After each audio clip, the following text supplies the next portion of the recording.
Hello friends, welcome back to your own channel banking first. दोस्तों, आज हम 3 economic terms पे चर्चा करेंगे।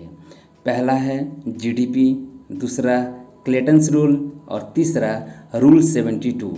दोस्तों, ये तीनों टॉपिक बहुत ही इंपॉर्टेंट है। हम लोग शॉर्ट संक्षिप्त में इसका चर्चा करेंगे दोस्तों, बहुत डीप में नहीं जाएंगे, लेकिन ओवरऑल एक छोटे ये होता क्या है बस हम लोग इतना ही समझेंगे। और अगले लेक्चर वीडियो में इसको हम लोग फुल्ली डिस्क्राइब करेंगे कि तीनों एक्चुअली होते क्या हैं और फंक्शन कैसे करते हैं। तो चलिए दोस्तों शुरू करते हैं। दोस्तों, जीडीपी क्या होता है? जीडीपी भी किसी भी देश का एक पैरामीटर होता है कि वो देश कितना किस कंडीशन में है, ग्रोथ स्टेज में है कि डेवलपिंग स्टेज में है कि या डेवलप्ड है। तो दोस्तों, इसका डिफिनेशन ये होता है gross domestic product, G for gross, D for domestic and P for product. GDP का एक फुल फॉर्म होता है ग्रॉस डोमेस्टिक प्रोडक्ट। दोस्तों, इसका परिभाषा यह है कि किसी देश में किसी स्पेसिफिक ड्यूरेशन, किसी स्पेसिफिक काल में, गिवन टाइम पीरियड में उस देश में उत्पन्न गुड्स एंड सर्विसेज की मार्केट वैल्यू को बताता है। सपोज दैट हमारा देश भारत है, भारतवर्ष में एक given time period, suppose that कोई फाइनेंशियल ईयर है, उस फाइनेंशियल ईयर में हमारा देश ने कितना वस्तु और सेवाओं का उत्पादन किया, उसका मार्केट वैल्यू को जीडीपी से रिप्रेजेंट करते हैं। मार्केट वैल्यू हमको ये बताता है कि हमारी इकोनॉमी किस दशा में है, ग्रोथ स्टेज में है कि डिक्लाइन में है। ये मेजर करने का एक बहुत ही आसान टूल्स माना जाता है दोस्तों। जैसे अभी हमारा जीडीपी, कई ऑर्गेनाइजेशन होती हैं जो उसको रिवाइज करती रहती हैं, तो पता चलता है कि हमारा जीडीपी अपग्रेड कर रहा है या डाउनग्रेड कर रहा है।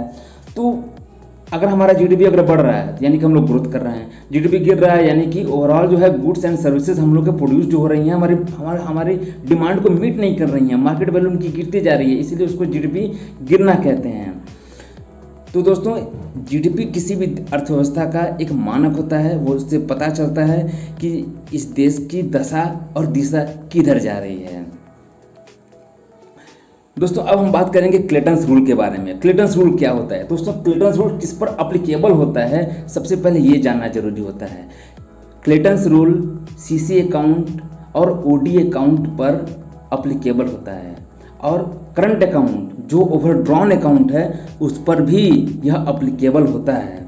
और इस क्लेटन्स रूल को डिवाइन्स वी नोवेल, एक अर्थशास्त्री थे, उन्होंने ही इसको निजात किया था, उन्होंने ही इसको इस थेसिस को दुनिया के सामने लेकर आए थे।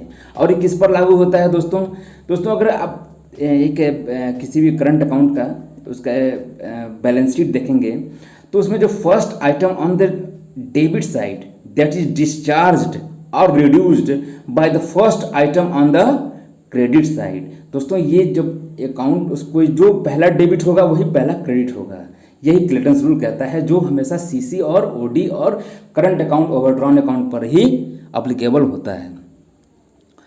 दोस्तों, अब हम बहुत ही इंपॉर्टेंट टॉपिक पर चर्चा करने जा रहे हैं। उसका डिफिनेशन तो बहुत छोटा ही है, रूल 72, इसमें कुछ है नहीं दोस्तों, सिर्फ सीखने वाली बात इतनी है कि रूल 72 क्या बताता है दोस्तों। सपोज दैट कि आपके पास 10,000 रुपया है और आपको पता करना है कि आप ये अमाउंट कितने दिन में दूना हो जाएगा। तो सबसे पहले आपको मालूम होगा कि आपको कितने ब्याज पर इसको पैसे को लगाना है।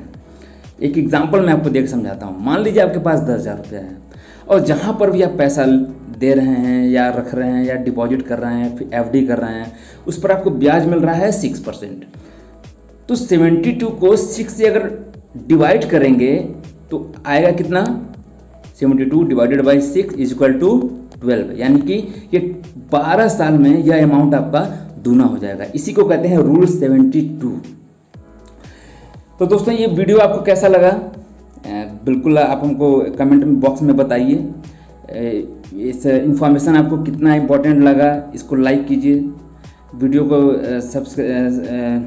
शेयर कीजिए, सब्सक्राइब कीजिए और खुद भी सीखिए, दूसरों को भी सिखाइए। इसी मंत्र के साथ दोस्तों चलते हैं। Bye bye, take care of yourself.